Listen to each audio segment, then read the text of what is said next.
I did want to make a few comments before the service began on the situation in Eastern Europe and a few observations I've had and cautions, but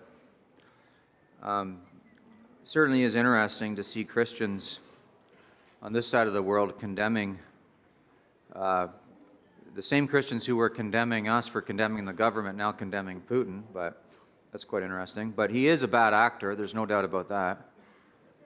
And he's not a good guy. And people are suffering over there, and we ought to be cognizant of that, and we should be praying for those people.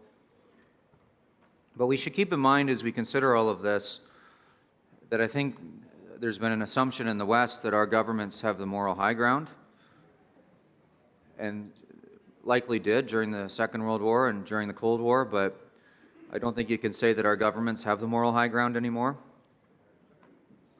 And we need to love the Russian people and the Ukrainian people, which would mean praying for them and being concerned about the situation.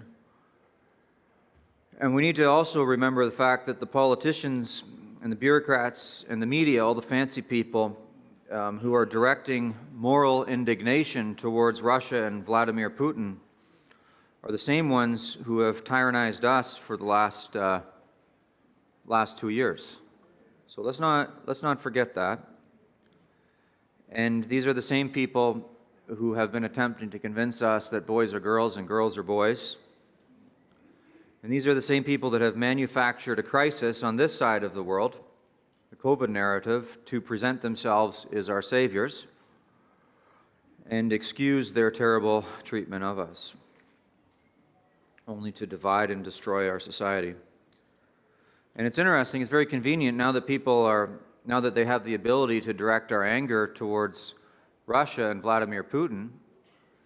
It seems to me that the attention that's been given towards the anger towards our own leaders has now been eclipsed by anger towards Russia.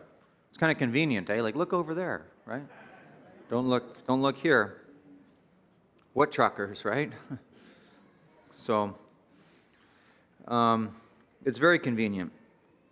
So the scriptures present the crowds as pliable and manipulatable, waves at sea tossed to and fro by the winds. So let's just be careful how we observe this.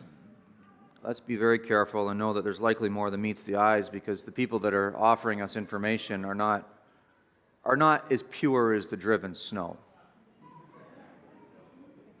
Okay?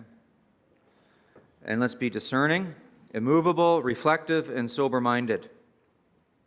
In all of this, people are suffering, and when you have bad governments fighting each other, it's the people on the ground that suffer. And so let's pray for the churches of Ukraine and Russia, and let's pray for the people of Ukraine and Russia, and let's pray that God would raise up a government who will uphold justice and govern righteously.